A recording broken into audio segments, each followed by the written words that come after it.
अरे क्या हुआ? अंजलि, डोंट वरी, मैं हूं ना। तुम्हें चिंता करने की कोई जरूरत नहीं है, मैं सब संभाल लूंगा। तुम चलो, आओ। अब विलास, मैडम का सूटकेस अंदर ले आना। आओ।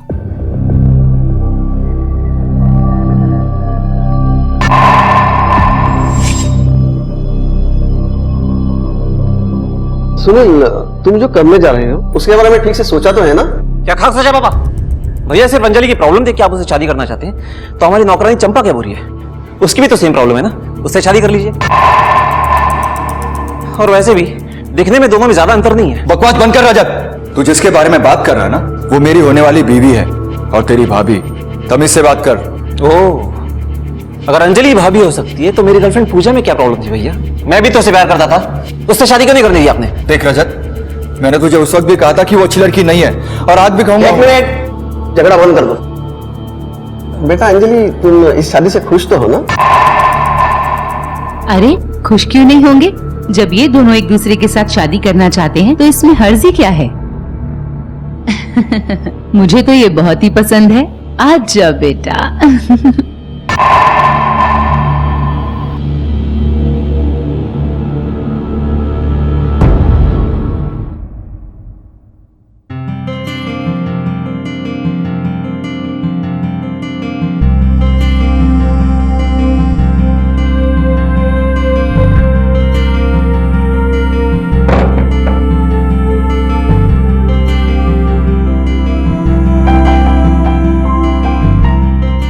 फाइनली तुम मेरे घर आ ही गई।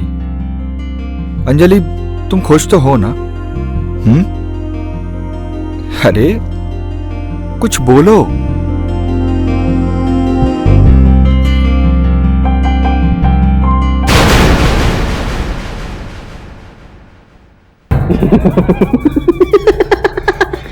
ये क्या मजाक है? अंजलि कहाँ है? रजत, मैंने पूछा अंजलि कहाँ है? अंजलि बाथरूम में। मैंने उसके पानी में थोड़ी सी बेहोशी की दवा दी थी तो आराम से सो रही। दिमाग खराब हो गया तेरा? सुनील, पागल! रजत, ये सब क्या हो रहा है? पापा इसे यहाँ से ले जाइए। इससे पहले कि मैं इसे कुछ कर दूं, मेरे नौकर के सामने ले जाइए इसे।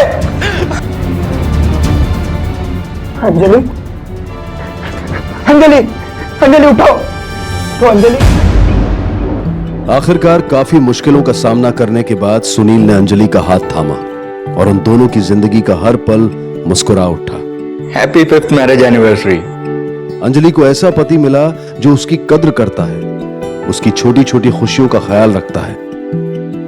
पर उन्हें क्या पता था कि खुशियों की उम्र बड़ी छोटी होगी और आने वाला कल उनके लिए क्या लेकर आएगा।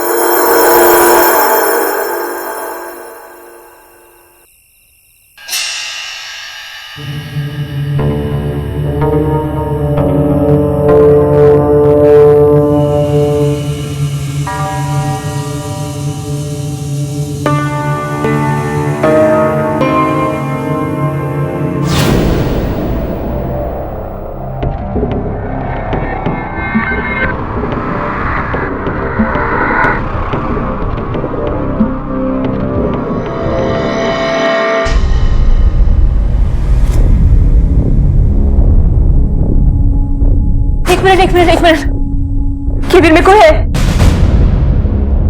सबके केबिन में कोई है?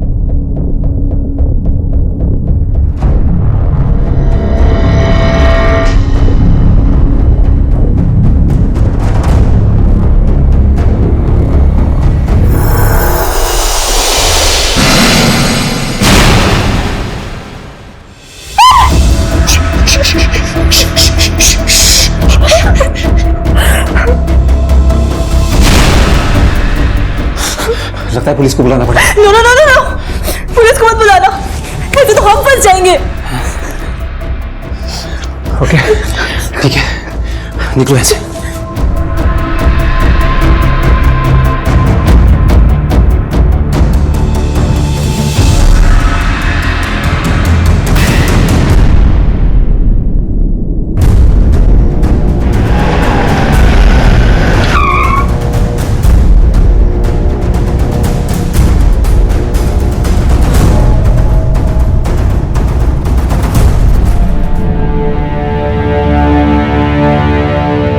सर, ये डेड बॉडी सबसे पहले मैंने देखी थी और मैंने ही आपको कॉल करके बुलाया था।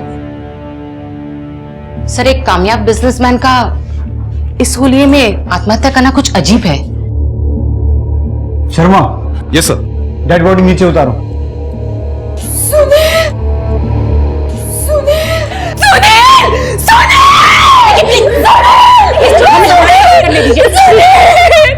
हमें हमारा काम करने दीजिए।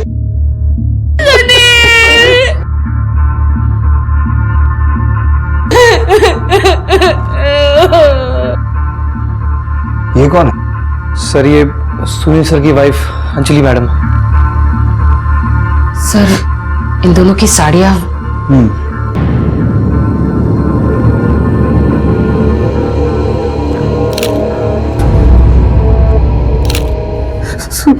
एक मिनट, आप लाश से दूर रहिए, किसी चीज को हाथ मत लगाइए। आज तक शान से जिया है मेरा बेटा, लोग उसे इस हालत में देखेंगे तो बड़ी बेइज्जती होगी उसकी। उसकी फिक्र आप मत कीजिए, हम संभाल लेंगे। Please Sharma, yes sir. Office की सारी सीसीटीवी फुटेज चेक करो। Yes sir.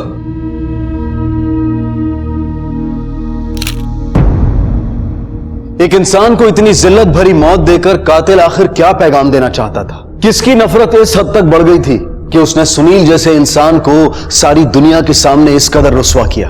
इसकी मौत कल रात 2 बजे गला दबाने की वजह से हुई है और इसकी बॉडी पर स्ट्रगल के मार्क्स भी पाए गए हैं। ये हत्या का मामला ही लगता है, क्योंकि जिस हालत में लाश मिली थी उससे लगता है हत्यारा इससे बेहद नफरत करता था या करती थी। सर, इसकी बीवी अंजलि ने बिल्कुल वैसी ही साड़ी पहनी थी जो इसको पहनाई गई थी। कहीं ऐसा तो नहीं इसमें अंजलि का कोई हाथ हो सकता है, या फिर हमें गुमराह करने की कोशिश भी हो सकती है।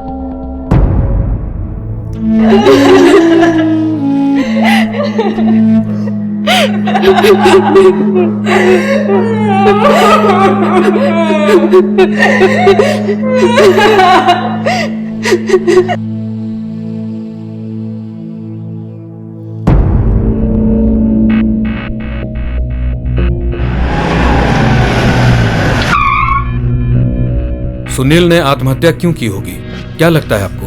नहीं सर, हमारा बेटा आत्महत्या कर ही नहीं सकता। तो आपके कहने का मतलब है उसकी हत्या हुई है? सर, ये बात हम कैसे बता सकते हैं? सर, सुनील की ना तो कभी किसी के साथ कोई दुश्मनी थी और ना ही हमें कभी कुछ ऐसा लगा। सुनील के शरीर पर जो साड़ी थी, क्या वो आपकी थी?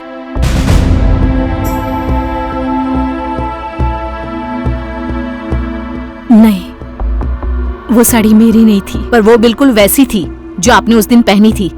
देखिए मैडम, मेरे पास वैसे सिर्फ एक ही साड़ी है जो मैंने उस दिन पहनी थी।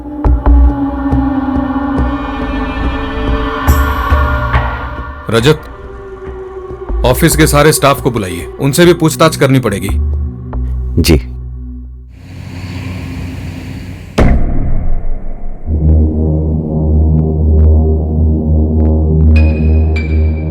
इतनी नर्वस क्यों हो?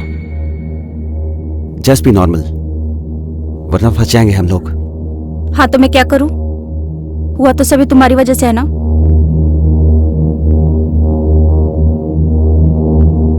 मैडम, ऐसा है ना कि सुनील सर बहुत अच्छे इंसान थे, उनका किसी से कोई लड़ाई झगड़ा नहीं था। लेकिन हाँ, उनकी रजत सर से नहीं बनती थी, कुछ ना कुछ झगड़ा लगा ही रहता था। Thank you so much sir. अरे थैंक यू की कोई जरूरत नहीं है हमें, आप सब लोग अच्छा काम करते हो इसीलिए सबका प्रमोशन हुआ। भैया, क्या ये क्या है? आपने मेरा डिमोशन किया है? ज्यादा भड़कने की जरूरत नहीं है रजत, प्रमोशन काम पर डिपेंड करता है। भैया, आप भूल रहे हैं कि एम्प्लॉय होने के साथ साथ मैं आपका भाई भी हूँ। भाई हो सिर्फ इसीलिए इस कंपनी में एम्प्लॉय भी हो, वरना आज तक तुमने ऐसा कोई काम नहीं किया है जिससे कंपनी को तुम्हारी जरूरत महसूस हो। सोचना भी मत, भाई हो इसलिए छोड़ रहा हूं, वरना तोड़ के रख देता।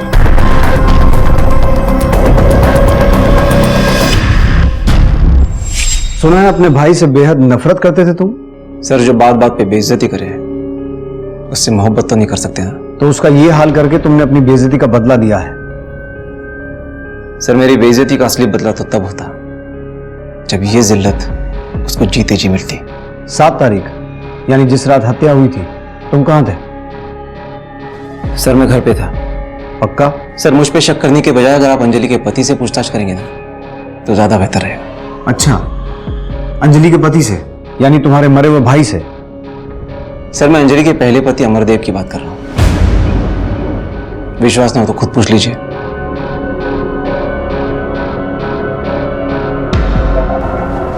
एक बात समझ में नहीं आई, ये अंजलि ने अपने पहले पति की बात हमसे छुपा के क्यों रखी? गीता, अंजलि को पुलिस स्टेशन बुलाओ। जी सर। सर वो शादी मेरे लिए एक सजा थी, जहां मेरा पल पल बिताना बहुत मुश्किल था।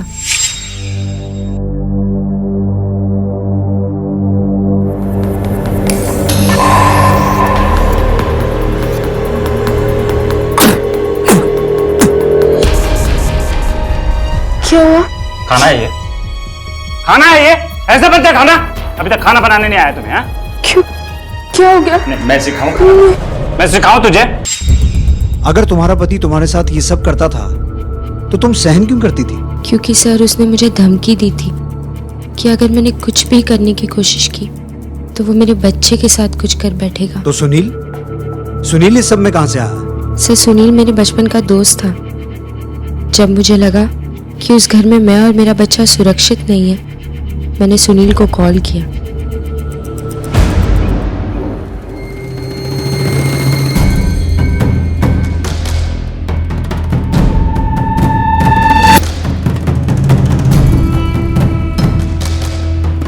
हेलो सुनील, मैं अंजलि बोल रही हूँ।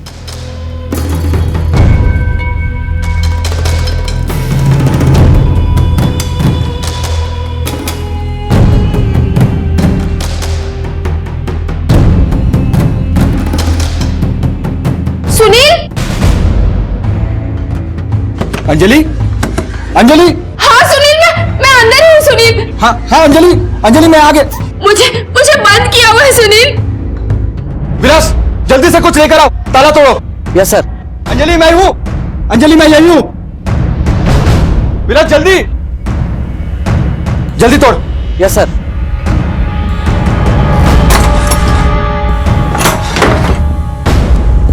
सुनील। अंजलि ये क्या हालत हो गई है तुम्हारी? सुनील मेरा पति अमर मुझे बहुत मारता है। प्लीज सुनील मुझे यहाँ से ले चलो। मैं तुम्हारे सामने हाथ जोड़ती हूँ सुनील, मुझे ले चलो यहाँ से प्लीज। ले तुम डरो मत, तुम अपना सामान पैक करो, चलो यहाँ से।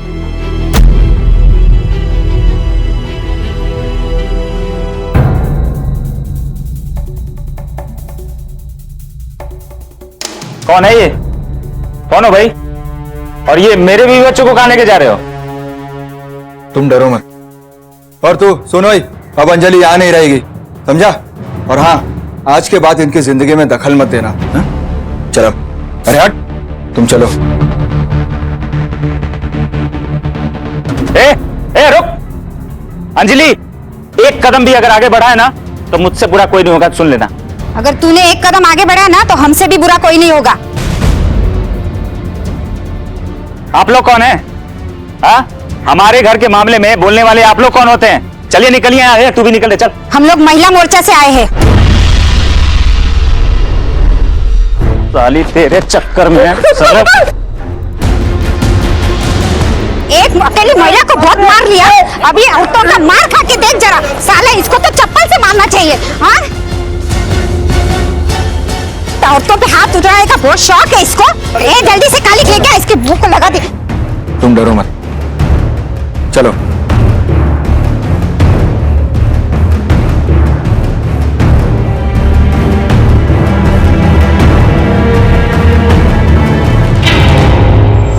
उसके बाद सुनील ने मुझे सहारा दिया। मेरे तलाक के बाद मुझसे शादी कर ली। पता नहीं क्या हुआ इस लड़के को, किसी ने सब कुछ बोला होगा अंजलि के बारे में। रजत, ऐसा क्या बोल दिया तूने पुलिस को? वो अंजलि को उठा के लेके गई। अरे यार पापा, मुझे लगा मुझे पुलिस को उसकी पहली शादी और उस आदमी के बारे में बताना चाहिए तो बता दिया। पर इसकी जरूरत क्या थी? हाँ, क्या थी इसकी जरूरत? किसने कहा था ये सब करने के लिए? देखो माँ, मुझे लगा तो मैंने बता दिया। अब कुछ झूठ तो नहीं बोला ना मैंने। और क्या क्या बोला है तूने पुलिस को? अभी तक तो कुछ नहीं बताया।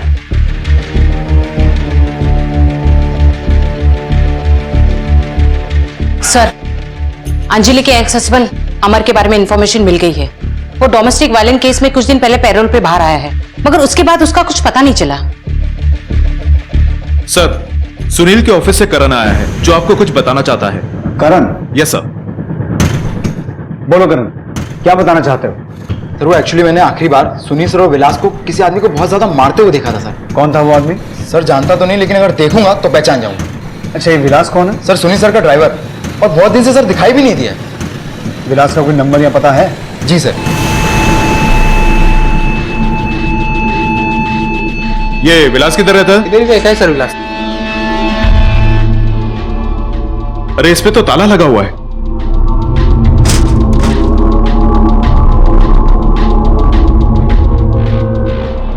सुनो। जी सर। तुम इधर ही रहते हो? जी। ये विलास को देखा है? नहीं साहब, कुछ दिनों से वो दिखा नहीं है। कहाँ गया वो? पता नहीं साहब, बता के तो गया नहीं है, कहीं गाँव चला गया होगा। ठीक है, आप जाओ।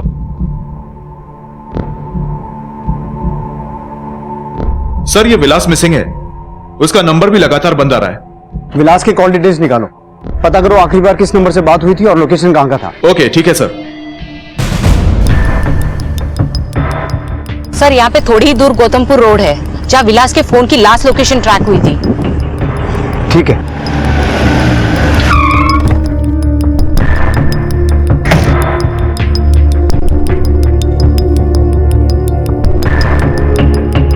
पूरा एरिया सर्च करो।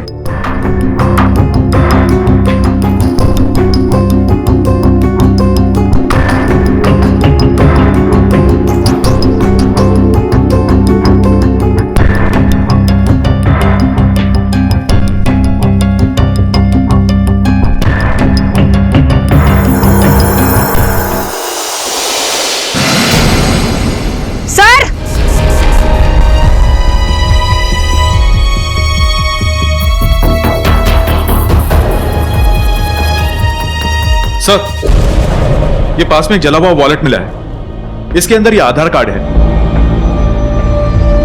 ये आधार कार्ड तो विलास का है। कहीं ये बॉडी भी विलास की तो नहीं है? गीता, बॉडी को पोस्टमार्टम के लिए भिजवाओ। Yes sir. एक ही कंपनी के ड्राइवर और मालिक की मौत ने इस केस को एक नई दिशा दे दी थी। इन दोनों मर्डर्स का आपस में कोई कनेक्शन है या फिर ये महज एक इत्तेफाक है? पुलिस इस बेहद पेचीदा और उलझे हुए केस को सुलझाने में जी जान से जुटी थी। जी, फाइनली लड़कियां मिल गई हैं। सर, विलास की पोस्टमार्टम रिपोर्ट आ गई है। उसे पेट्रोल डालकर जिंदा जलाया गया और टाइमिंग के हिसाब से 6 तारीख यानी सुनील की हत्या के 24 घंटे पहले। गीता, कहीं इन दोनों हत्याओं के बीच कोई संबंध तो नहीं है? अंजलि के पहले पति अमर के बारे में कुछ पता चला? सर, अभी तक कुछ पता नहीं चला, पर हम कोशिश कर रहे हैं। इस केस में एक कड़ी कॉमन है, वो है अंजलि का पहला पति अमर, क्योंकि सुनील और उसके ड्राइवर विलास ने उसकी बेइज्जती भी की थी और उसे पीटा भी था। जी सर, उसके पास उन दोनों को मारने का रीजन था, क्योंकि सुनील ने अंजलि को ना ही डोमेस्टिक वायलेंस से बचाया बल्कि उसके साथ शादी भी की।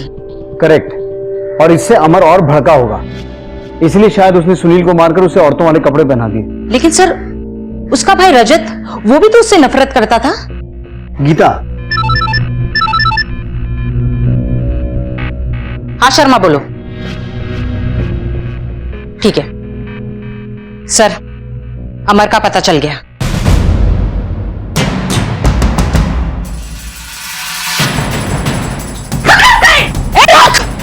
तुम लोग यहाँ से जाओ, मैं यहाँ से कर दूं।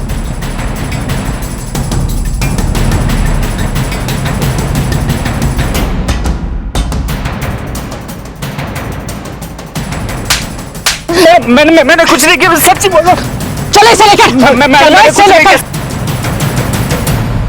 सर, मैं सच कहता हूं सर, मैंने किसी को नहीं मारा है सर। अच्छा, तो फिर जो भाग रहा था वो ओलंपिक में मेडल जीतने की प्रैक्टिस कर रहा था? नहीं सर, मैं डर गया था। मुझे पता चला था कि सुनील को किसी ने मार दिया है, तो मुझे लगा पुलिस मुझे ही पकड़ेगी, इसलिए।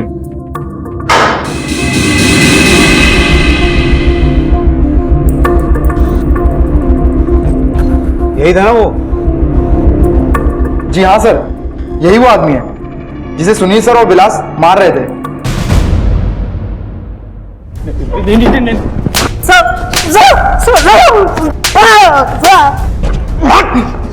उसने तेरी बेइज्जती की थी, तेरे मुंह पर कालक पोती थी, और सुनील और विलास ने मिलकर तेरी ठुकाई भी की थी, इसलिए उन दोनों को मारा ना? बात नहीं सर, नहीं, मैंने किसी को नहीं मारा है साहब। मैं तो बस अंजलि से मिलना चाहता था। कई बार कोशिश भी की थी, इसलिए सुनील ने मारा था मुझे।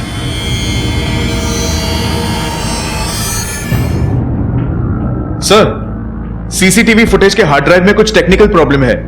मैं डेटा निकालने की कोशिश कर रहा हूं सर। ये सब हमें सुनील के ऑफिस के एक सीक्रेट ड्रॉर से मिला है। सुनील के केबिन से औरतों के अंडरगारमेंट्स? हमने सीसीटीवी फुटेज भी चेक किया है। हत्यारे का फुटेज मिला? नहीं सर, हैरानी तो इस बात की है कि हत्या वाली रात का फुटेज नहीं है, जबकि हत्या वाली रात को सुनील ने अपने ऑफिस के कंप्यूटर में लॉगिन किया था।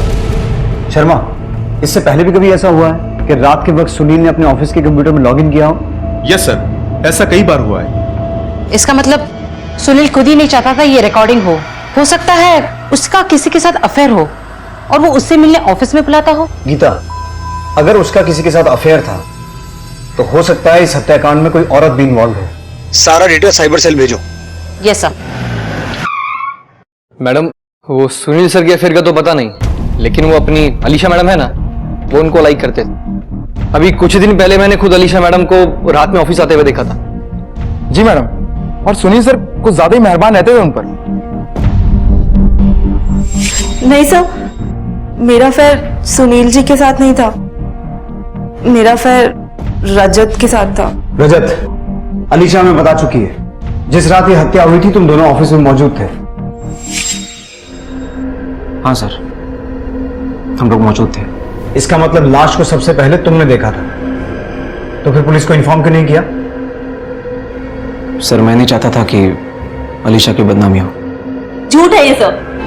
जो इंसान अपने भाई को फांसी पर लटका छोड़ा है और उसकी आंखों में एक आंसू तक ना आए, वो मेरा तो क्या दुनिया में किसी के भी बारे में नहीं सोच सकता। गीता, अलीशा को फिलहाल बाहर ले जाओ। जी सर। रजत, तुम्हें अलीशा से कुछ सीखना चाहिए। उसने बिना मार खाए सब कुछ बता दिया। अब तुम भी बता दो कि अपने भाई सुनील और उसके ड्राइवर विलास को क्यों मारा। सर, मैंने उन दोनों में से किसी को नहीं मारा sir. Why don't you believe me? Believe तो मेरा इसी बात पर है कि तुमने ही मारा है, क्योंकि वो सबके सामने तुम्हारी बेइज्जती करता था। सर, मैंने ऐसा कुछ नहीं किया सर, प्लीज।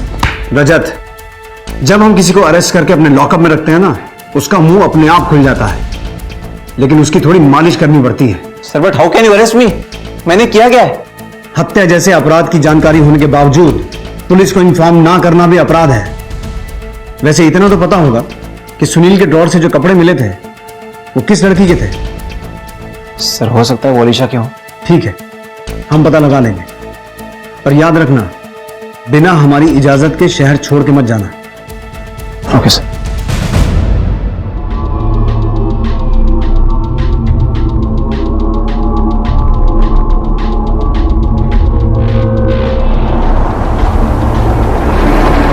बोलिए, तूने किया ना? Geeta, yes sir. पता चला वो कपड़े किसके हैं? सर, वो लॉन्ड्री अलीशा की नहीं है। Are you sure? Yes sir, मैंने चेक कर लिया है, और ना ही वो अंजलि की है। सर, विलास के घर पे हमने चेक किया, वहां से ये 1 लाख रुपए कैश बरामद हुए। सर, नोटों के बंडल को देखकर लगता है कि ये एक साथ किसी बैंक से निकाले गए हैं। सुनील की बैंक डिटेल निकलवाओ, पता करो कोई रकम विड्रॉ हुई है। Yes sir.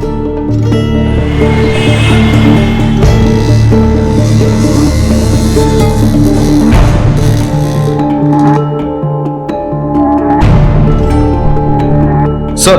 हाँ शर्मा, बैंक के डिटेल्स चेक करिए।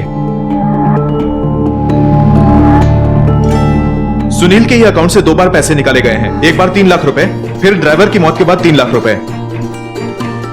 लेकिन सवाल यह पैदा होता है शर्मा कि इतने सारे पैसे निकाले क्यों गए, और अगर ड्राइवर इसमें इन्वॉल्व था तो उसके घर से 1 लाख रुपए क्यों मिले? बाकी के पैसे कहाँ गए? और उसकी मौत के बाद जो 3 लाख निकाले गए वो किसको दिए गए और क्यों? हो ना हो, इसमें परिवार के लोग शामिल हैं। अब या तो वो हमें सच बताएंगे या हमें उनसे उगलवाना पड़ेगा। सर, मुझे नहीं पता है कपड़े किसके हैं। मैं सिर्फ इतना जानती हूँ सर कि सुनील का कभी किसी के साथ कोई अफेयर नहीं था। सुनील सिर्फ मुझसे प्यार करते थे सर। सुनील कभी कुछ गलत कर ही नहीं सकते। कोई तो है आपकी फैमिली में जिसे सुनील से प्रॉब्लम थी, रजत को हमेशा से सुनील से प्रॉब्लम थी और मुझसे भी। ये क्या मजाक है? अंजलि कहाँ है? रजत, मैंने पूछा अंजलि कहाँ है? अंजलि बाथरूम में। मैंने उसके पानी में थोड़ी सी बेहोशी की दवा दिमाग खराब हो गया तेरा। सुनील, पागल! रजत, ये सब क्या है? पापा इसे यहाँ से ले जाइए। इससे पहले कि मैं इसे कुछ कर दूं, मेरे नौकर के सामने ले जाइए इसे। मुझे तो ऐसा लगता है सर कि रजत ने ही सुनील को मारा है। क्या बकवास कर रही है तू? कुछ अकल है कि नहीं तुम्हें? जो खुद मरा हुआ है उसको मैं क्या मारूंगा? सर वो आदमी खुद इतना गिरा हुआ है ना कि मैं क्या गिराऊंगा उसको। अब अगर तू साफ साफ नहीं बोला ना तो मैं तुझे इतनी बार गिराऊंगा कि तेरे लिए उठना मुश्किल हो जाएगा। बोल। क्या कहूं सर? अब वो आदमी अपनी बीवी के लायक नहीं था। गे था साला।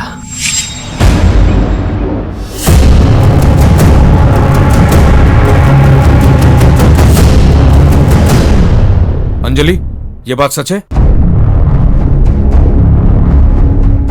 जी सर, ये बात सच है। और तुम्हें ये बात कब से पता थी?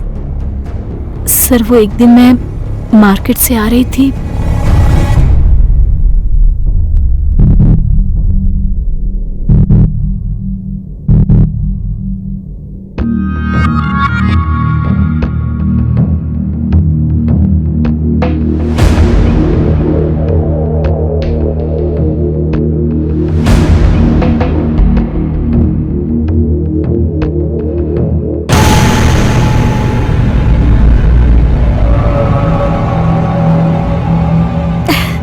अरे हस्बैंड जी, आपने तो मुझे सरप्राइज ही कर दिया।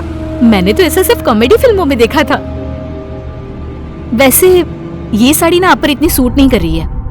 मेरे पास और भी साड़ी है, चलो उससे ट्राई करते हैं। उससे पहले तो मुझे लगा कि ये मजाक है, लेकिन जब सच सामने आया तो मैं कर भी क्या सकती थी। सुनील एक बहुत अच्छे इंसान थे सर, एक बहुत अच्छे हस्बैंड, और सबसे बड़ी बात, हम एक दूसरे के साथ बहुत खुश थे। वो मुझे बहुत प्यार करते थे। सुनील ने मुझे कभी कोई तकलीफ नहीं दी, इसलिए मैंने उन्हें एक्सेप्ट कर लिया था। और वो इंसान मुझे उपदेश देता था। मक्कार था वो पूरा का पूरा सर।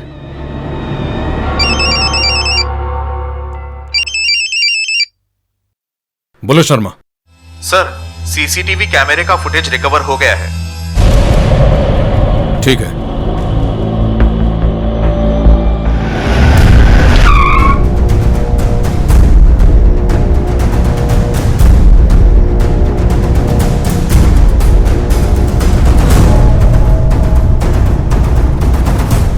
क्या हुआ सर? चलो बताते हैं, लेके चलो इन्हें। सर हुआ क्या? लेकिन सर हमने किया क्या? सर मैंने कुछ नहीं किया सर। मैंने कुछ नहीं किया सर। मैंने कुछ नहीं किया सर। सब कुछ सच सच बताना, नहीं तो थप्पड़ की जगह डंडे बजाऊंगा। सर आपको सब कुछ सच सच तो बता दिया है, अब और क्या जानना चाहते हैं सर आप? वही जो अभी तक नहीं बताया कि तुम्हारे सुनील सर गए थे। सर ऐसा कुछ भी नहीं है। सुनील सर ऐसे कैसे हो सकते हैं? सर हमने तो उनको कभी ऐसा नोटिस ही नहीं किया सर। लेकिन हमने नोटिस किया है, जिस रात ये मर्डर हुआ कहां थे तुम दोनों? सर हम लोग अपने घर पे थे। सर हम घर पे थे सर। घर पे थे? जी सर। पक्का? हाँ सर हम लोग घर पे ही थे। लेकिन तुम्हारे ऑफिस की सीसीटीवी फुटेज में तुम दिखाई दे रहे हो सुनील सर के साथ।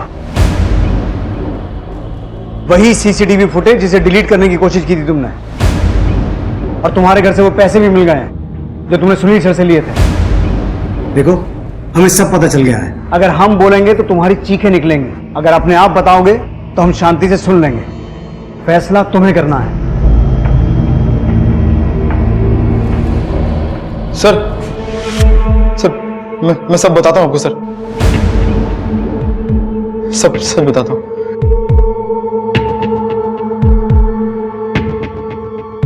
बोलो। सर वो सुनील सर मुझे और अमन को बारी बारी से पार्टनर बनाते थे, और फिर हमें उसके लिए अच्छे खासे मोटे पैसे भी देते थे। सर वो एक दिन अचानक विलास आ गया और उसने हमें देख लिया सर।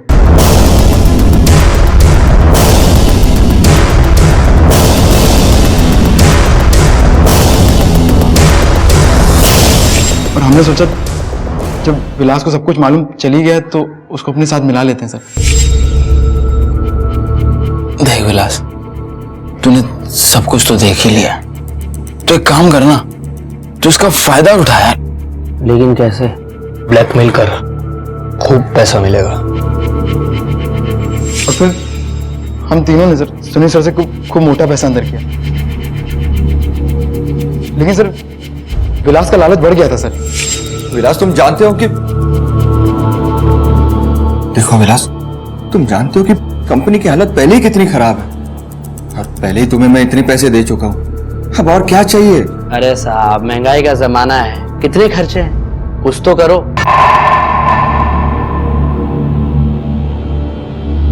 ठीक है, शाम को फार्म हाउस पर आ जाओ, कुछ करता हूं।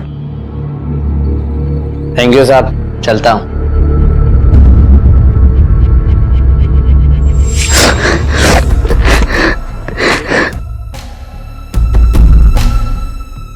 माफ कर दो मुझे, मैं किसी से कुछ नहीं बोलूंगा, मुझे मत मारो प्लीज।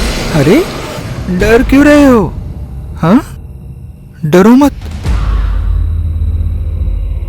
देखो, यही वो रूप है ना, हाँ, जो सारी प्रॉब्लम की जड़ है। इसी रूप ने तो तुम्हारी इन आंखों को लालच से भर दिया ना।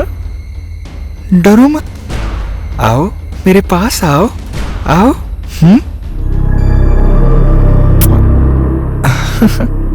मेरे पास ना तुम्हारे लिए एक बहुत अच्छी तरकीब है, और वो ये है कि ये जो तुम्हारी सुंदर सुंदर आंखें हैं ना, इन्हें मैं हमेशा हमेशा के लिए बंद कर दूंगा, ताकि तुम पहले के जैसे एक अच्छे इंसान बनकर मर सको।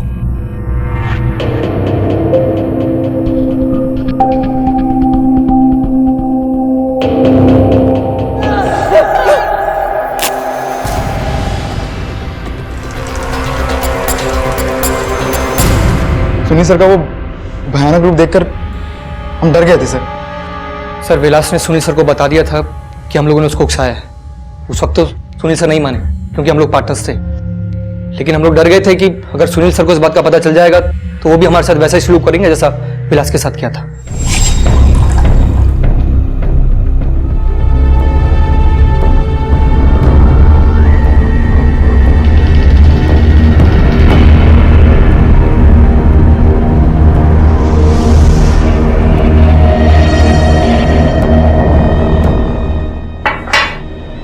सर, जो आपने किया है ना, वो कभी भी किसी को पता नहीं चलेगा।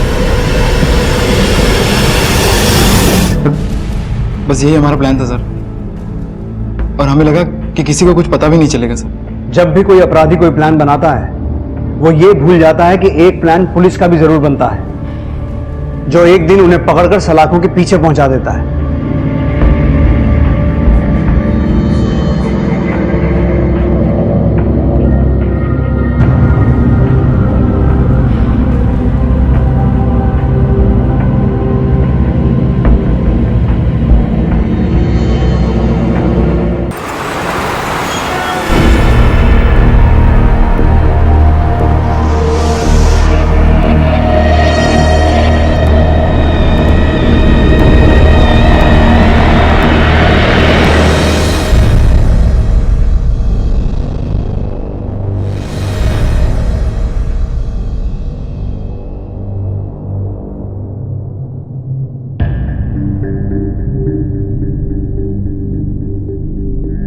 चलें? आज एकादशी है, आपने कहा था कि चलेंगे ना? आप चल रहे हैं ना? तुम जाओ, हम ना आ पाएंगे। ये क्या कह रहे हैं आप? चलिए ना, हम पंडित जी से बोले थे कि हम सब आएंगे। रिंकू, अभी बेटा जल्दी करो, मंदिर जाना है। अभी वो अम्मा के पास है। तुम तो जानती हो आज के दिन अम्मा की क्या हालत होती है। हाँ, हमें पता है। समझती काहे नहीं हो तुम शायद भूल रही हो, आज ही के दिन अम्मा की जिंदगी में भूचाल आया था, और अम्मा को इस वक्त हमारी बहुत ज्यादा जरूरत है। हम भूले नहीं हैं, अम्मा के लिए ही तो मंदिर जा रहे हैं ना हम। चलिए ना। ठीक है, हम अम्मा के साथ कुछ देर रुकते हैं। तुम रिंकू को लेकर मंदिर पहुंचो, हम मम्मी को लेकर पहुंचते हैं। ठीक है, पर जल्दी आइएगा। चलो बेटा, भैया पापा के साथ आएंगे।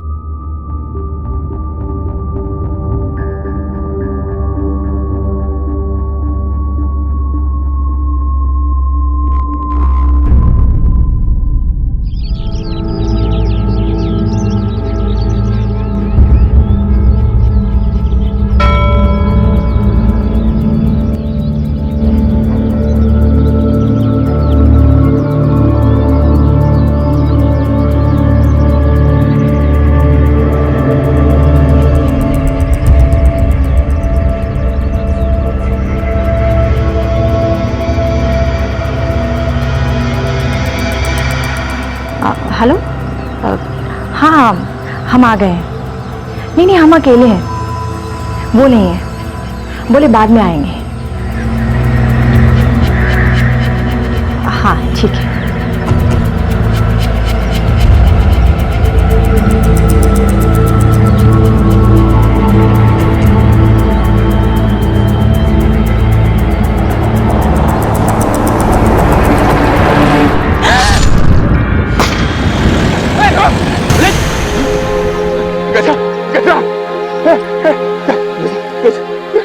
कुछ नहीं होगा रे तुमको, बिटिया।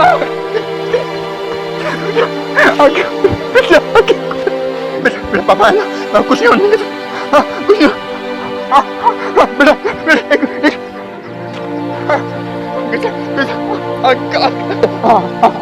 हम आ गए ना, हम आ गए, आके खोल।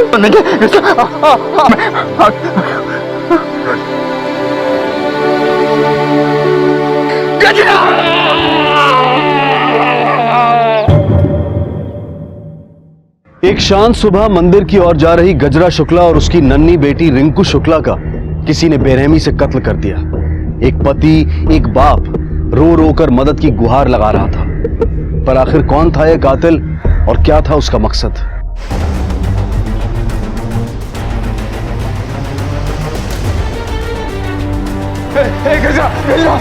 काले जा रहा हूं, आगे को नाले जाने के तुम्हें काले जा रहा हूं, नाले जाने के तुम्हें आगे खोल, कैसा नहीं जानेंगे तुम्हें, काले जा रहा हूं, नहीं जाने, कैसा किसी को नहीं छोड़ेंगे, कैसा काट डालेंगे एक को, अम्मा उसको मत ले जाने दो, कैसा कुछ ना होने देंगे तुम्हें, कैसा एक को काट डालेंगे, एक को काट डालेंगे, छोड़ो हमको, कैसा किसी को नहीं छोड़ेंगे, किसी को नहीं, किसी को नहीं, एक को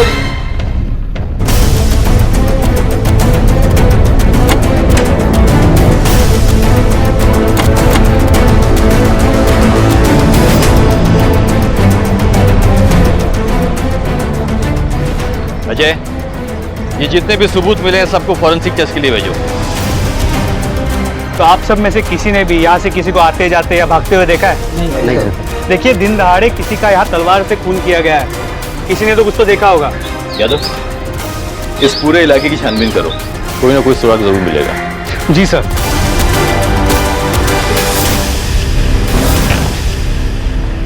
वैसे भी वहाँ कोई मिला नहीं जो वारदात के वक्त वहाँ मौजूद था।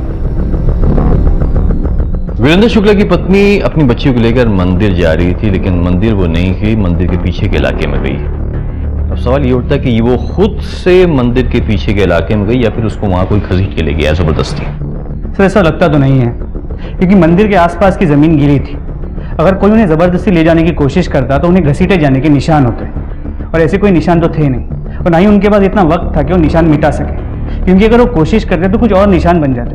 या फिर यादव, ऐसा तो नहीं है कि इन सब के पीछे उसका हाथ है? अपनी पत्नी को फुसलाकर पीछे ले गया वो मंदिर के, फिर उसके बाद में उसने वहां पर उसका कत्ल करवाया है, और कत्ल करवाने के बाद में फिर चीखना चिल्लाना शुरू किया ताकि लोग वहां पर इकट्ठा हो जाए।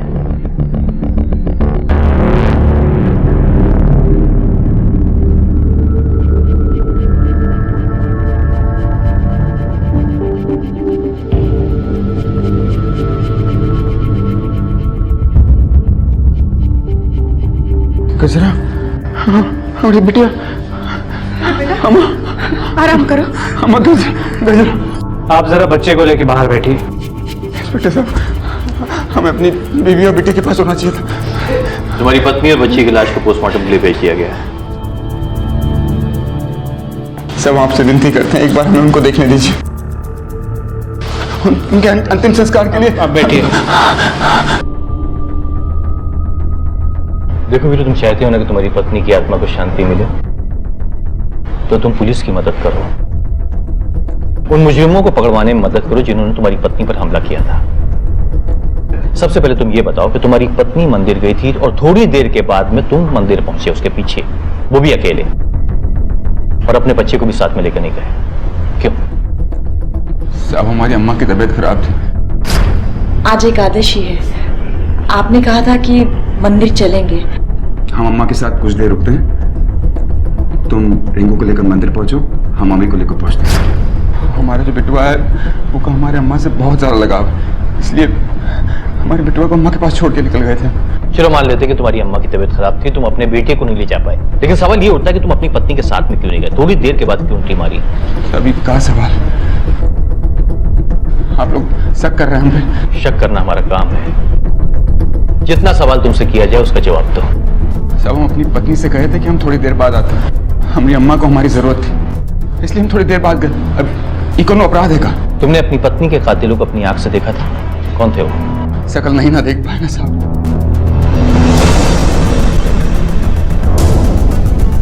तो फिर बार बार तुम क्यों चिल्ला रहे थे? किसको मारने की बात कर रहे थे? एक को काट डालेंगे, एक को काट डालेंगे, छोड़ो हमको। किसको देखा था तुमने वीरू? साहब, हमसे बार बार कह रहे हैं ना, उनकी शक्ल नहीं देख पाए। कोई भी अपनी पत्नी और बिटिया की लाश देखेगा तो यही कहेगा ना। मैं तुमसे आखिरी बार पूछ रहा हूँ, सच सच पुलिस को बता दो। हम आपसे बार बार कह रहे हैं ना, अपनी पत्नी और बिटिया की लाश देखकर हम पागल हो गए थे। हम क्या क्या कहे जा रहे थे हमें कुछ पता नहीं, हमें कुछ समझ नहीं आ रहा था। यादव, ये वीरेंद्र को सब कुछ मालूम है कि कत्ल किसने किया है, लेकिन हमारे साथ नौटंकी कर रहा है। तुम एक काम करो, जैसे ही पोस्टमार्टम के बाद लाश आती है ना, परिवार को दे दो, और इस वीरेंद्र की हिस्ट्री जानने की कोशिश करो पूरे। तो ट्राई टू फाइंड आउट इसके दुश्मन कौन है। जी सर। ठीक है, कॉन्टेक्ट में।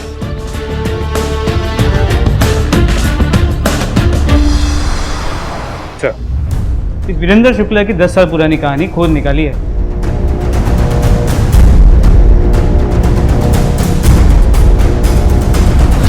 मनोजवम मारुततुल्य वेगम जितेन्द्रियम बुद्धिमतां वरिष्ठं वातात्मनंजं वनरुत्त मुख्यं श्रीरामदूतं शरणं प्रपद्ये पूजन्त राम रामेति मधुरं मधुराक्षरं आरुह्यं कविता शाखां वन्दे वाल्मीकि कोकिलं।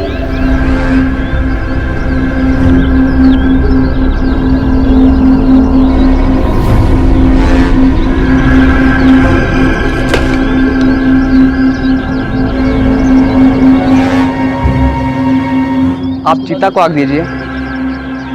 नहीं पंडित जी, बाबूजी के आने के बाद।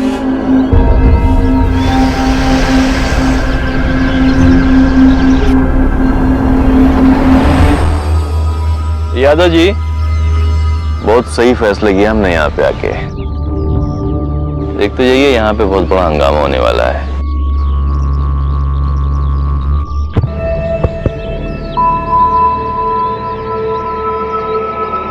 अपने मन पे काबू रख, मर्द है तू, रस्म पूरी कर।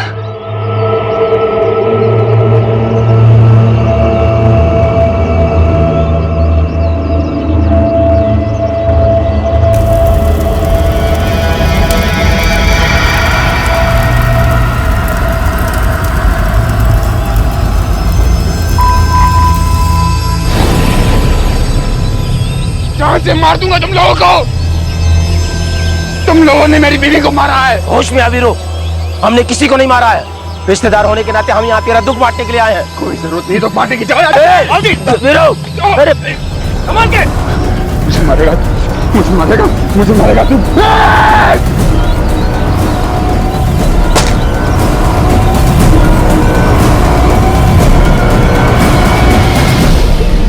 वीरेंद्र शुक्ला की पत्नी और बेटी के दाह संस्कार के समय उसके ताऊजी का परिवार भी पहुंचा और शमशान घाट जैसे जंग का मैदान बन गया। अंतिम संस्कार के लिए उसके पिता यशवंत को भी जेल से रिमांड पर बाहर लाया गया था, लेकिन वीरेंद्र के पिता यशवंत को जेल किस जुर्म के लिए हुई थी और आखिर ऐसी क्या दुश्मनी थी इन दोनों परिवारों के बीच? हमारी समझ में नहीं आ रहा कि आप हमसे काहे सवाल जवाब कर रहे हैं। हमारा कोई हाथ नहीं है इस कत्ल में। पता लगा लेंगे हम कि किसका हाथ है और किसका नहीं। बाबूजी, अब काहे ये सब बोल रहे हैं? हम कुछ छुपा रहे हैं का? अरे पूछने दीजिए ना जो पूछना चाहते हैं। देखिए सर, हम इनके दामाद हैं। इनके और वीरेंद्र भैया के बाबूजी दोनों के बीच में बहुत ही अच्छे संबंध थे। ये ताऊ हैं वीरू भैया के। पर जब दोनों परिवारों के बीच में जमीन को लेकर विवाद हुआ तो बवाल खड़ा हो गया। इनके छोटे भाई यशवंत शुक्ला बहुत ही गर्म मिजाज के थे। बस क्या बोला तू? क्या बोला? हमारी जमीन का कब्जा करेगा पहले हमारे पास। बाबूजी, आप कहना समझा रहे हो? ये जमीन हमारी रहेगी। हमारी रहेगी, ये जमीन हमारी रहेगी। एक बात कान खोल के सुन लो, इस जमीन के 1 इंच तक हम देंगे नहीं। जाओ जाके करना है कुछ कर लो। आप दादाओं की जमीन है, पट्टा लिख कर नहीं गए तुम्हारे नाम वो। अब तक बड़े होने का लिहाज करते रहे हम। अब अगर यहाँ तुमने पाँव भी रखा ना, यहाँ खून की नदियाँ बहा देंगे हम। क्या बोल रहे हो? जुबानी पे रखिए, नाम मत समझो। नाम मत को बोला नाम।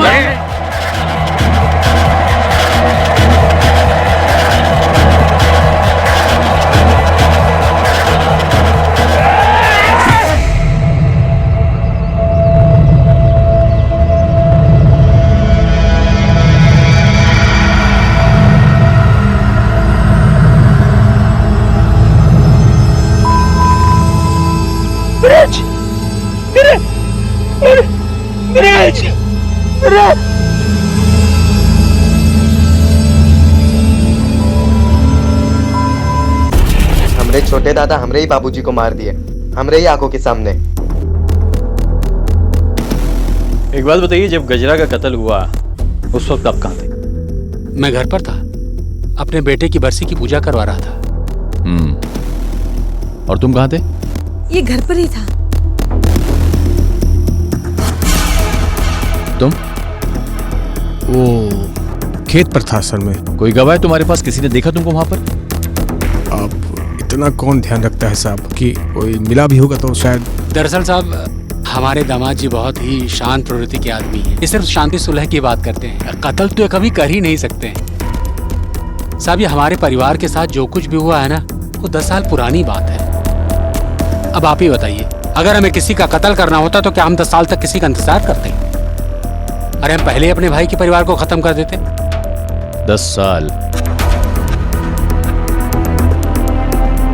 10 साल पहले तो बहुत छोटा होगा ना, ये 5-6 साल का। ये तो अभी भी 16 साल का नादान बच्चा है साहब। तो कहाँ थे उस वक्त? घर पर हमरे बाबूजी की बरसी की पूजा थी।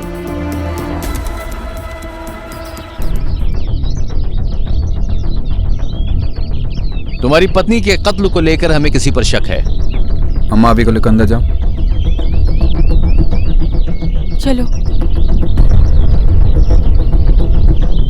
इसे ध्यान से देखो, यह है वो आदमी। हमने इस आदमी के सारे रिकॉर्ड्स निकाल लिए हैं। जिस वक्त तुम्हारी पत्नी का कत्ल हुआ, यह आदमी उसी एरिया में मौजूद था। और यही वो आदमी है कि अपनी पत्नी के अंतिम संस्कार के वक्त तुमने इस पे गोली चलाई थी, याद है? लेकिन साहब ये बेटा, सच काहे नहीं बताए दे रहे हो पुलिस को? काहे छुपा रहे हो? अम्मा तुम काहे बीच में टांग रही हो? जाओ ना अंदर। कितनी बार तुमको समझाए हैं, कानून अपने हाथ में मत लो, इससे कुछ नहीं हासिल होना है। तुम्हारी पत्नी भी तो यही चाहती थी ना। अम्मा तुम देखो वीरेंद्र शुक्ला, अगर तुम इस वक्त आजाद घूम रहे हो और अपने आप को सलाखों के पीछे नहीं पा रहे हो, तो सिर्फ इसलिए कि सरजू ने तुम्हारे खिलाफ कंप्लेन नहीं की थी। एक बात याद रखो, कानून को कभी भी अपने हाथ में मत लेना। कानून को तुमने अपने हाथ में लिया तो अपने आप को सलाखों के पीछे पाओगे। एक बच्चा और है तुम्हारा, उसके सर से माँ का साया तो हट चुका है। हम नहीं चाहते कि उसके सर से बाप का हाथ भी हट जाए। सच बताओ, यही है वो आदमी ना? हाँ सर।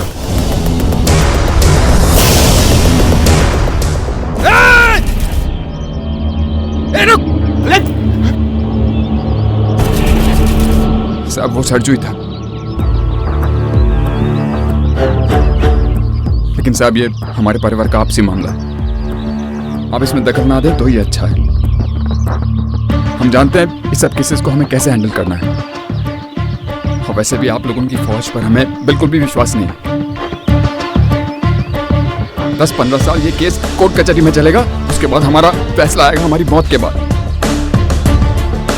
आप तो इस केस को बंद ही समझिए तो अच्छा है। जो करना है हम खुद ही कर लेंगे। ऐसी गलती करने की कोशिश भी मत करना। याद रखना, तुम पर और तुम्हारे परिवार पर हमारी नजर है। अगर सरजू मुजरिम है तो कानून उसे सजा देगी। अरे साहब ये क्या कर रहे हैं साहब? ये क्या कर रहे हैं साहब? हमारे दामाद जी जैसा शरीफ इंसान दूसरा कोई है नहीं साहब। देखा दादाजी, वो लोग अभी भी हमसे बदला ले रहे। ये लोग को ना घर से खींच के निकालेंगे ना हम लोग। चुप समझाइए इसे। जी, अपनी हद में रहेगा तो आपके लिए और आपके परिवार के दोनों के लिए अच्छा होगा। जी लेकिन साहब ये तो बड़ी अजीब बात है ना। हमारे परिवार का किसी भी खून से कुछ लेना देना नहीं है, और आप लोग है कि हमारे पीछे हाथ धोकर पड़े हुए हैं। बाबूजी, जब हमने कुछ किया ही नहीं तो डर काहे का? अब शांत हो जाइए, पुलिस को अपना काम करने दीजिए। क्या होगा, रखेंगे 2-4 दिन अंदर हमको? सच एक ना एक दिन तो बाहर आ ही जाएगा ना। चलिए साहब, ले चलिए हम। आप लोग हमारी बात पर भरोसा काहे नहीं कर रहे हैं? हमारा हाथ नहीं है इस मर्डर में। बेवकूफ समझता है पुलिस वालों को। पक्का सबूत है हमारे पास।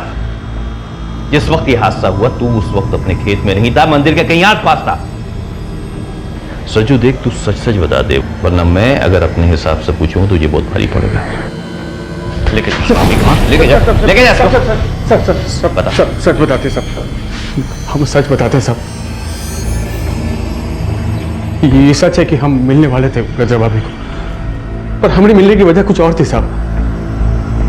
जमीन का एक टुकड़ा की वजह से दोनों परिवार दुश्मन बने थे, और वो जमीन ना हमारी ना उनकी। क्या फायदा उस जमीन का? ना हमारे काम आ रही थी ना उनके काम आ रही थी। हम और गजरा भाभी इसी कोशिश में थे कि कैसे भी करके वीरू भैया को समझाए, राजी करे कि समझौता हो जाए साहब। बस पर उस दिन हमको फोन आया साहब गजरा भाभी का। हेलो, हम आ गए हैं। नहीं हम अकेले हैं, वो नहीं है। बोले बाद में आएंगे। कोई बात नहीं, हम राह देखेंगे वीरू भैया की। ठीक है, हाँ जी। सच बात यही है साहब, हमारे बीच बात हुई थी मंदिर के पीछे मिलने की। और तू पहुंच नहीं पाया? देर हो गई तुझे, यही पुलिस वालों को कहेगा तू? हम सच बोल रहे हैं, बीच में हमको कोई मिल गया था, हमारा टाइम खराब किया, और हम भी सोचे कि वीरू भैया को आने में देर होगा तो हम भी रुक गए साहब। लव स्टोरी है तेरी। आपको हम पर विश्वास नहीं है ना साहब, तो आप वीरू भैया से पूछिए, उनको पता है हम मिलने वाले थे। ना आपका खून का रिश्ता है ना हमारा। आप वो घर की बहू हो और मेरे घर का दामाद। बस हमारी इच्छा है कि सुलह हो जाए। हम भी तो यही चाहते हैं ना। हाँ ठीक है, हम आपसे मिलने आते हैं। हाँ, और बाकी बात तो फिर मिलकर। किससे बात कर रही? वो हाँ? नहीं। हाँ? साली हमको धोखा दे रही है। नहीं, हमने दुश्मन के साथ चपड़ बातें कर रही है। आप गलत समझ रहे हैं। मैं गलत समझ रहा हूँ? हाँ? मैं गलत समझ रहा हूँ? देखिए, मैं तो सबका भला ही चाहती हूँ ना। चाहती? क्या भला चाहती तू? हाँ? देखिए, आप गलत समझ रहे हैं। गलत समझ रहा हूँ। आप समझ रहे हैं। गलत फहमी होगी उनको। वो सोचे कि हम प्रेम के चक्कर में फांस लिए उनके जोड़ों को। तो तेरी आशिकी के बारे में वीरू को सब कुछ पता चल गया है? गलत समझा था साहब। अकल के एकदम आधे हैं वो। एक बार खोपड़ी सरक गई तो गई। साहब, गजरा ने हमारे अलावा किसी की तरफ आंख उठा के जिंदगी में नहीं देखा। वो मैं धोखा नहीं दे सकती साहब। हाँ, एक बात हो सकती है साहब, सरजू अपनी जान बचाने के वास्ते हमारी पत्नी के बारे में कोनो मनगढ़ंत कहानियां सुना रहा हूं। हमें अपनी बीवी पर पूरा भरोसा है साहब। वो हमसे बहुत प्यार करती थी। सर, ऐसा नहीं लगता कि ये वीरेंद्र सच कह रहा था? यादव जी, सच्चा प्रेम करने वाले दिखावा नहीं करते हैं। ऐसा छाती पीट पीट कर रोते नहीं है। सर, ये भी तो हो सकता है कि अपने ऊपर लगे इल्जाम से बचने के लिए सरजू ने ये नई कहानी हमारी तरफ सरका दी हो, ताकि हमारा शक वीरेंद्र की तरफ जाए। But possible. अभी सरजू अपनी हिरासत में है ना, इसको तोड़ो। और ये अपना क्या नाम है इसका? सर, वीरेंद्र। इस पे भी नजर रखो।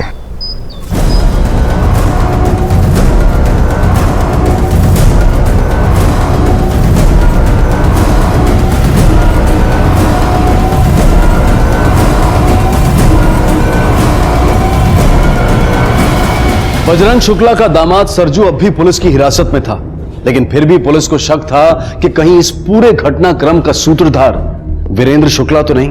अब सच के अंधे कुएं से कुछ ऐसा हाथ लगने वाला था जिसकी पुलिस ने कल्पना भी नहीं की थी।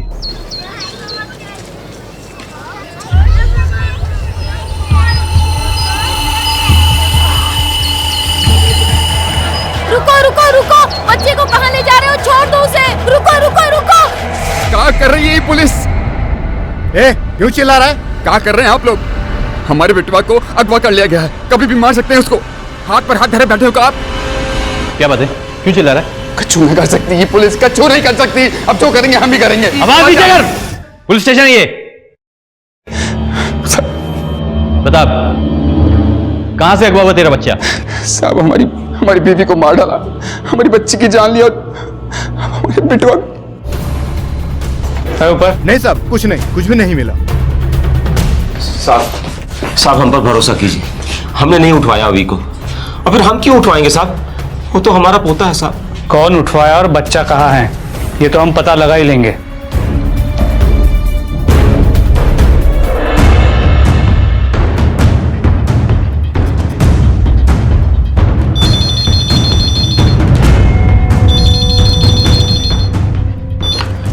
Hello hello,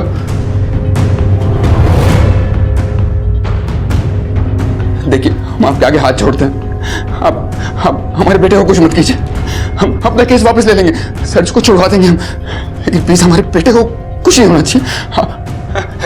hello hello hello. Call trace नहीं हो पाएगा, 30 सेकंड से कम का था। वैसे बोल क्या रहा था? आप हम पे एक मेहरबानी कीजिए, आप प्लीज हमारी कोई भी मदद मत कीजिए, हम ढूंढ लेंगे हमारे बच्चे को, आप प्लीज जाइए यहाँ से। देखिए आप समझने की कहा समझे, किस बात का इंतजार कर रहे हैं? हमने बिटवा का पार्सल घर भेजा, उसका एक और लाश का इंतजार कर रहे हैं। अरे बेटा शांत हो जाओ, इतना गुस्सा ठीक नहीं है। हाँ ठीक है, ले आओ। सर बजरंग शुक्ला फैमिली के अपडेटेड फोन रिकॉर्ड्स आ रहे हैं। वक्त हमारे पास बहुत कम है यादव, बच्ची की जान को खतरा है, अगर हमें फोन रिकॉर्ड्स नहीं मिले तो हम कुछ नहीं कर पाएंगे। लेकिन अब तो ये बात भी क्लियर है कि वीरेंद्र शुक्ला का इस मर्डर में कोई हाथ नहीं है। लगता तो सही यादव, लेकिन सर आपको अभी भी उसी पे शक है? Sir phone records.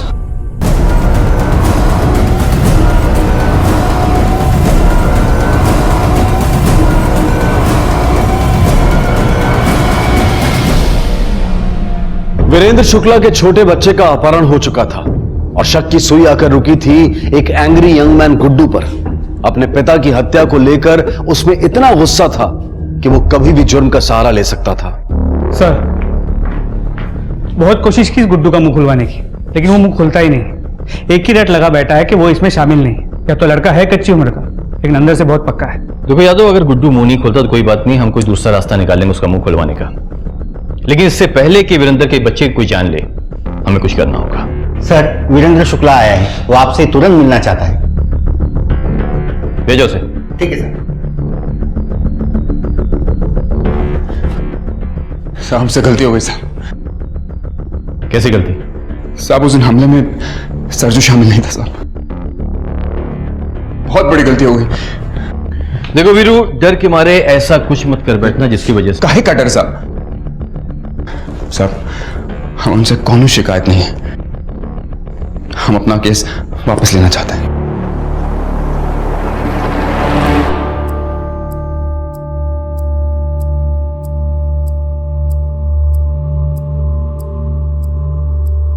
Sir Sarju को रिहा कर दिया है, लेकिन अब भी हमारी नजर इन दोनों परिवारों पे है। इस मर्डर केस की फाइल इस तरह क्लोज नहीं होगी यादव, क्योंकि बच्चा अभी तक गायब है और हमारे पास कोई सुराग नहीं है। हमें एक बार फिर से सारी कड़ियों को जोड़ के इस केस की तह तक पहुंचना है। दो परिवार हैं, ये दोनों परिवार की दुश्मनी 10 साल पहले हुई घटना से संबंधित है। 10 साल तक दोनों फैमिली खामोश रहती, फिर अचानक अब क्या होता है? 10 साल पहले बजरंग के बेटे की मौत होती है और उस कत्ल के जुर्म में पकड़ा जाता है बजरंग का छोटा भाई यशवंत, जो इस वक्त जेल में है। लेकिन अब 10 साल के बाद वीरेंद्र की पत्नी और उसकी बच्ची की हत्या होती है, उसके बेटे को किडनैप किया जाता है। या तो कोई तो ऐसी मजबूत कड़ी है जिस तक हम पहुंच नहीं पाए। साहब एक नई जानकारी मिली है।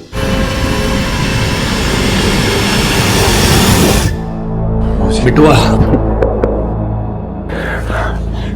बाबूजी, इन सब में एक बात अच्छी हुई कि आप घर वापस आ गए। बस अब अभी का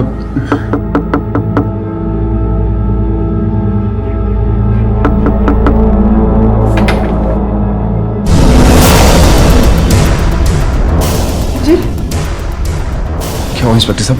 हमारे बच्चे का कुछ पता चला क्या? तुम्हें हमारे साथ पुलिस स्टेशन आना होगा। काहे? एक बच्चे की लाश मिली है जो तुम्हारे बेटे से बहुत मिलती जुलती है।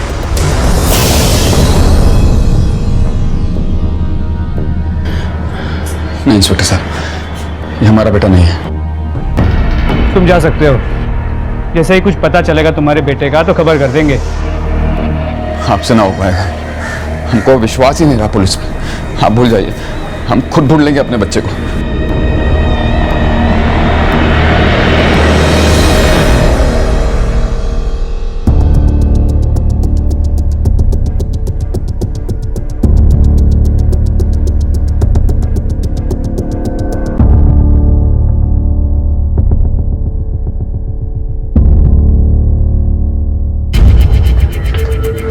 पापा, पापा, अब मैं आपके साथ घर जा सकता हूँ ना? हाँ बेटा, हाँ बेटा। नहीं वीरेंद्र शुक्ला, सिर्फ तेरा बेटा घर जाएगा, तू नहीं। साहब हम आपको बता रहे हैं ना, हमें पता चला कि हमारे बच्चे को अगवा करके उन लोगों ने अपने बच्चे की अपहरण की कहानी सुनाकर तू हमें बेवकूफ बनाना चाहता था। सब समझ में आ रहा था हमें, ये सब के पीछे सिर्फ तू है, लेकिन हमारे पास कोई ठोस सबूत नहीं था, इसलिए हमने बच्चे की लाश का छोटा सा नाटक किया। यही तो हम सोच रहे थे कि 10 साल पुरानी बदले की कहानी अब क्यों कुरेदी गई है, तेरी बीवी का कत्ल अब क्यों हुआ है। लेकिन जब हमने तेरी कब्र कुरेदी ना, तो उसमें से निकला तेरा बाप यशवंत शुक्ला, जो उस वक्त जेल में था, जिसकी सुनवाई होने वाली थी और उसको अदालत सजा सुनाने वाली थी। तभी यह सब नाटक हुआ। लेकिन सरजू के रिहा होने के बाद में जब हमारे कांस्टेबल ने आके हमें यह बताया कि तेरा बाप यशवंत शुक्ला भी रिहा हो गया, तब स्टार्ट टू एंड हमें तेरी कहानी समझ में आई। आपको जरूर कोई गलतफहमी हुई है साहब। भी खोलेगा जब जब तू सच बोलेगा।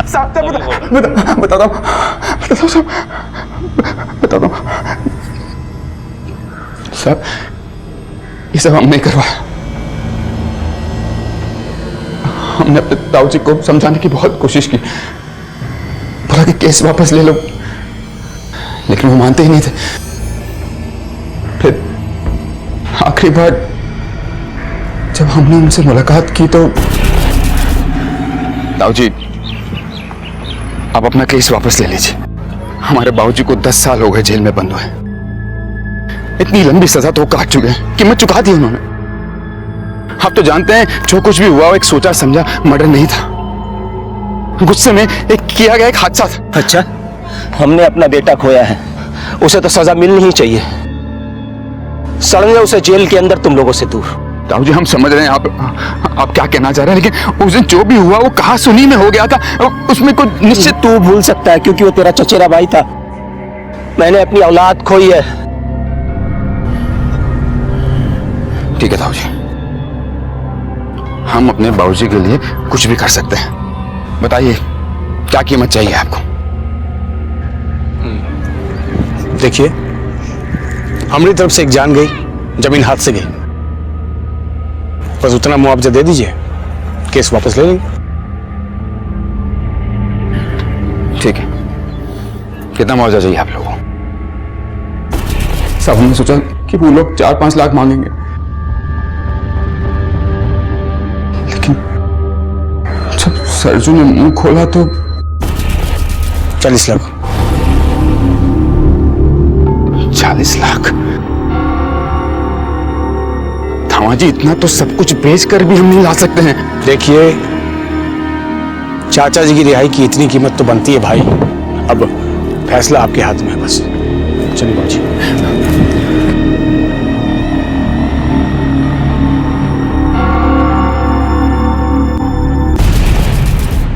सब बहुत कोशिश की पैसा जुगाड़ करने की, लेकिन नहीं कर पाए।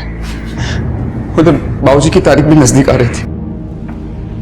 बहुत परेशान थे बाबूजी, वो घर वापस आना चाहते थे। क्या कहते कि आपकी रिहाई के लिए हम कछु ना कर पाए। हम जानते थे भैया केस वापस नहीं लेगा। कहा सोचा तू हाथ पांव जोड़ेगा तो तेरे ताऊ जी मान जाएंगे? तो बाजी आप ही बताइए हम क्या करें। भाजी हम आपके लिए कुछ भी कर सकते हैं।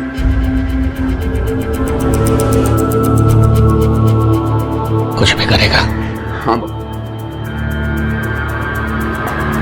जान लेगा किसी की? भाजी किसकी जान लेनी है? तो ये तेरे बाप के घिनौने दिमाग की उपज थी। उसके ही कहने पे तूने अपनी पत्नी और बच्ची को मार डाला।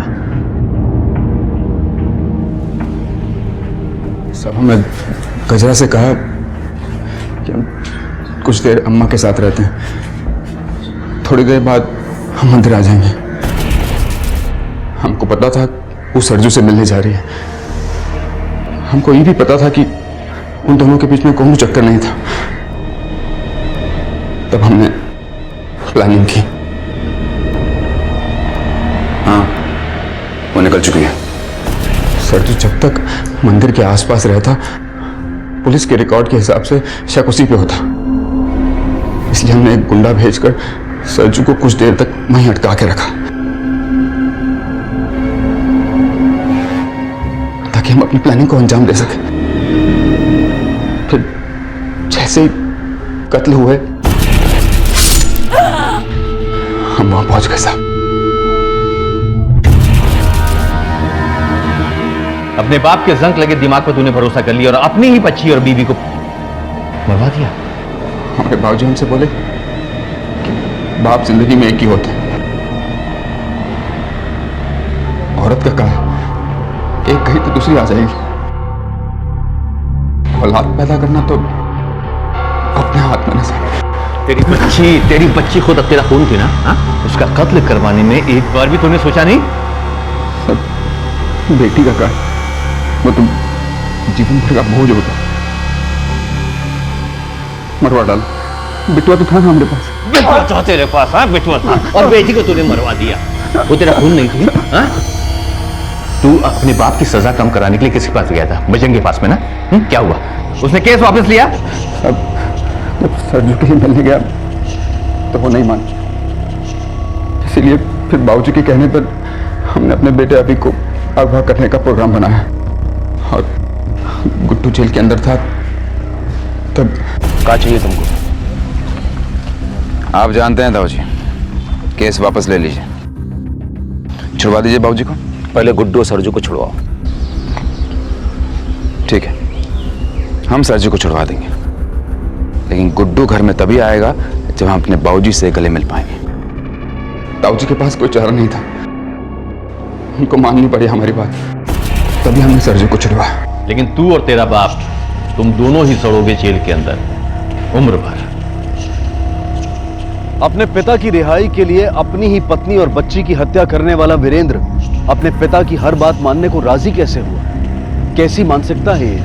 हम सब ये मानते हैं कि अपने माता पिता का आदर करना, उनसे प्यार करना, उनकी आज्ञा को सर आंखों पर रखना एक अच्छे पुत्र के लक्षण है। लेकिन पिता अगर हत्या करने को कहे तो? इस जुर्म की कहानी की सबसे चौंका देने वाली बात, या फिर यूं कहें कि शर्म से सर झुका देने वाली बात है औरतों के प्रति हमारी मानसिकता। कितनी आसानी से वीरेंद्र ने मान लिया कि पत्नी की हत्या कर दूसरी शादी भी की जा सकती है, और बेटी, उसकी हत्या का तो उसे जरा भी अफसोस नहीं था। कहने को तो हम सारी दुनिया में ऐसी संस्कृति का परचम लहराते हैं जहां धरती भी मां है, देश भी मां है, नदी भी मां है, जहां अनगिनत देवियों की पूजा की जाती है, उन्हें शक्ति स्वरूप माना जाता है। लेकिन जरूरत है कि इस लहराते परचम को हम कुछ देर के लिए एक कोने में रखें और आईने के सामने खड़े होकर अपने आप से इस सवाल पूछें, क्या 21वीं सदी में आकर भी हमने स्त्री का सम्मान करना सीखा है? इसी विचार के साथ मैं अनूप सोनी अब आपसे विदा लेता हूं। फिर मुलाकात होगी अगले एपिसोड में एक और चौंका देने वाले केस के साथ। तब तक अपना और अपने परिवार का ख्याल रखें और देखते रहें क्राइम पेट्रोल डायल 100। सबक एक को, सीख हम सबको। जय हिंद। इस तरह के और भी एपिसोड देखने के लिए हमारे चैनल को सब्सक्राइब करें और बेल आइकन दबाना ना भूलें।